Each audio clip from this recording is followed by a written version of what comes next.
Let's माई कानूनी page.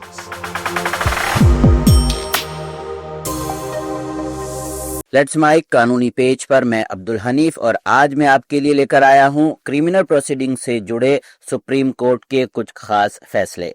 आज के इस प्रोग्राम में हम जानेंगे किसी व्यक्ति की गिरफ्तारी से जुड़े सुप्रीम कोर्ट के ताजा निर्देश, साथ ही सीआरपीसी की धारा 156(3) पर सुप्रीम कोर्ट के फैसलों के बारे में। तो चलिए शुरू करते हैं आज का ये एपिसोड। सुप्रीम कोर्ट ने पुलिस द्वारा किसी व्यक्ति को गिरफ्तार करने के मामले में 6 नवंबर 2025 को एक बहुत ही खास फैसला दिया। सुप्रीम कोर्ट ने आईपीसी और बीएनएस के तहत सभी तरह के अपराधों पर गिरफ्तारी के कारणों को लिखित रूप में प्रस्तुत करने की अनिवार्यता का विस्तार किया है।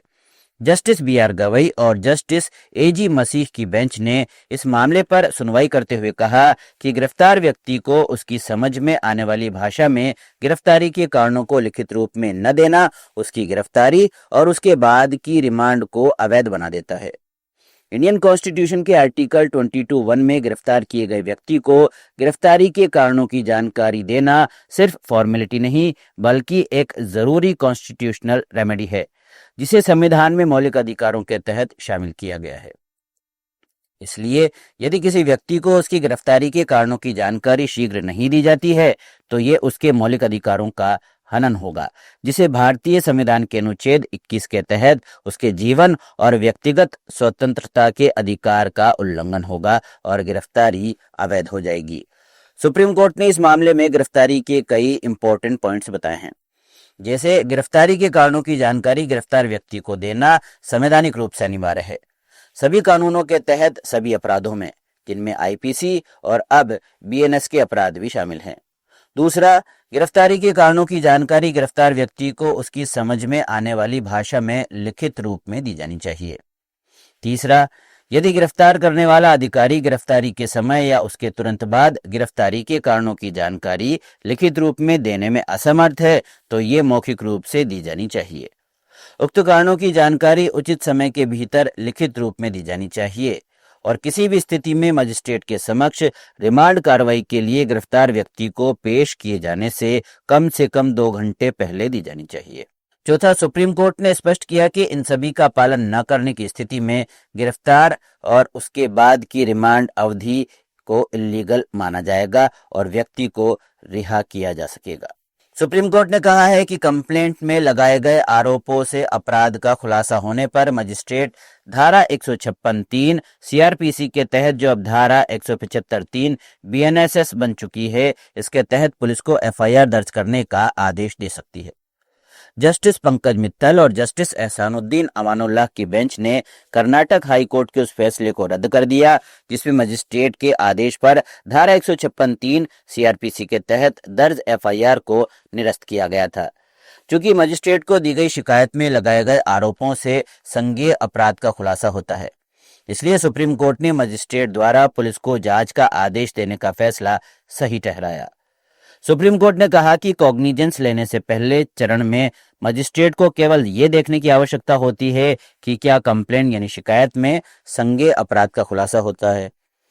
सुप्रीम कोर्ट ने Madhav versus state of Maharashtra 2013 के मामले का हवाला देते हुए कहा कि जब किसी मजिस्ट्रेट को कोई शिकायत प्राप्त होती है तो यदि शिकायत में लगाए गए आरोप किसी अपराध के घटित होने का संकेत देते हैं तो वे संज्ञान लेने के लिए बाध्य नहीं हैं। इस मामले में मजिस्ट्रेट को विवेकाधिकार प्राप्त है।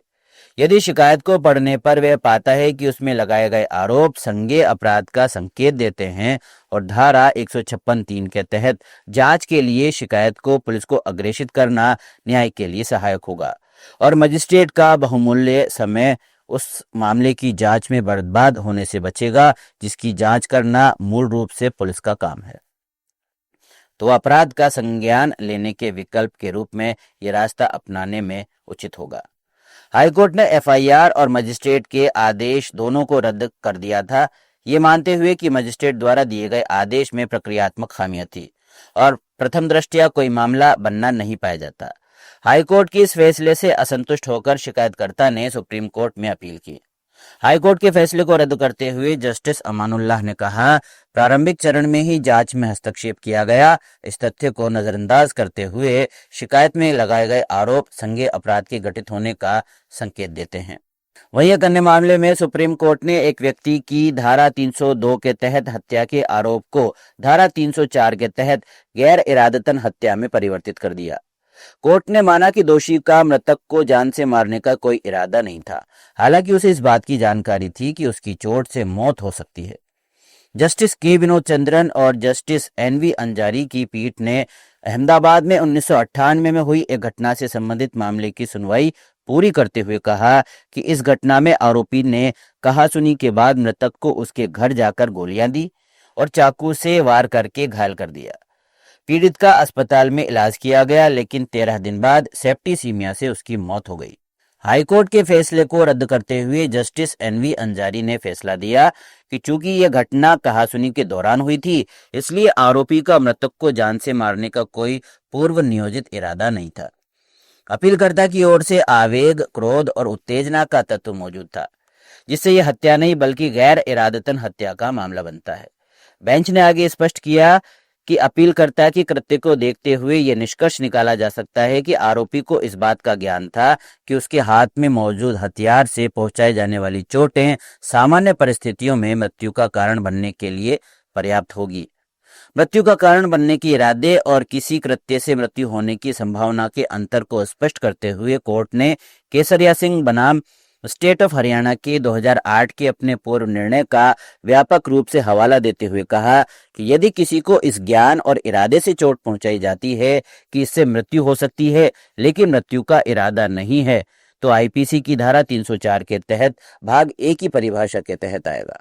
हालांकि यदि ऐसी चोट पहुंचाने का इरादा नहीं है, लेकिन ये ज्ञान है कि ऐसी चोट से मृत्यु हो सकती है, तो अपराध आईपीसी की धारा 304 के भाग 2 की परिधि के तहत आएगा। इस प्रकार इरादा महत्वपूर्ण है। यदि ऐसी चोट पहुंचाने का इरादा साबित हो जाता है जिससे मृत्यु की संभावना है, तो अपराध भाग 1 के अंतर्गत आएगा।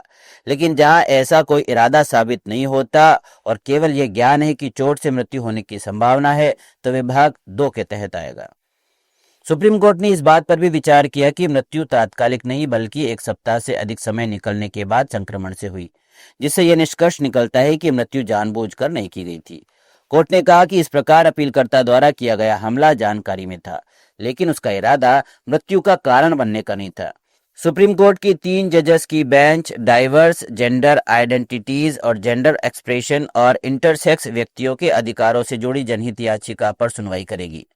सीजेआई सूर्यकांत और जस्टिस जयमाल्या बागची की बेंच इस याचिका को गुड पिटीशन बताते हुए 3 जजेस की बेंच के सामने लिस्ट करने का आदेश दिया है।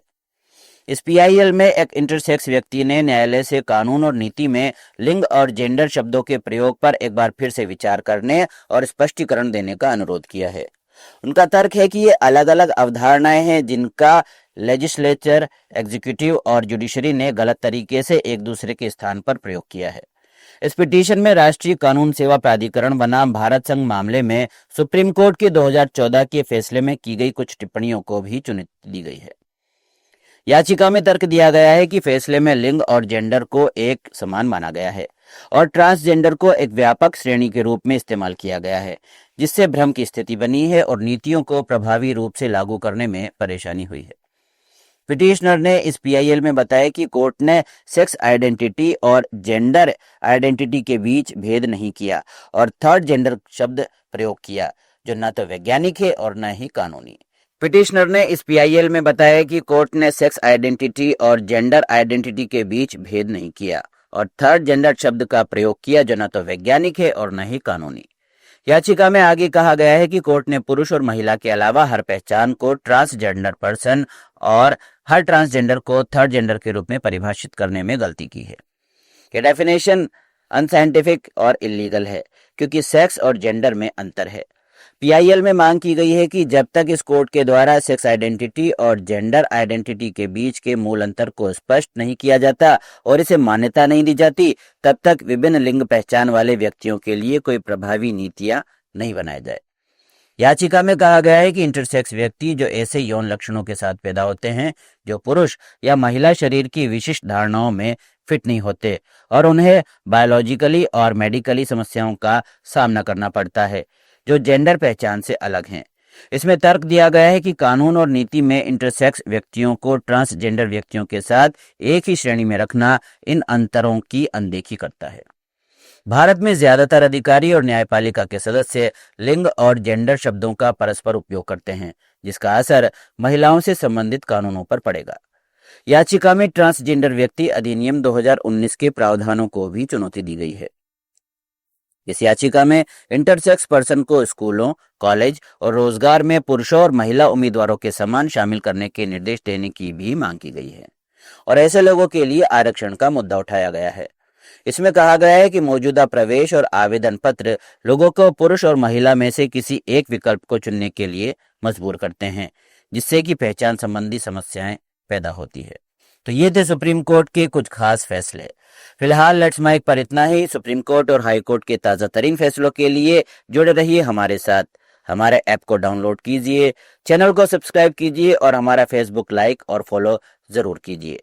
अगर आपको भी किसी खास विषय पर सुप्रीम कोर्ट या हाई कोर्ट के लेटेस्ट फैसलों की तलाश है तो हमें जरूर लिखिए।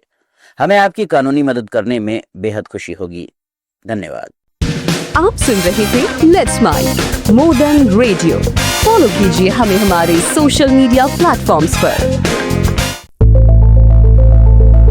It's time for news. It's time for more than radio. Presenting the first radio news app, Let's Mic. Let's Mic, a news-based app on your phone where you get to watch and listen news, talk shows, interviews, radio show podcasts. On Let's Mic, you get all relevant information of TV, print, radio, podcast, and digital. Let's Mic talks about every segment of life.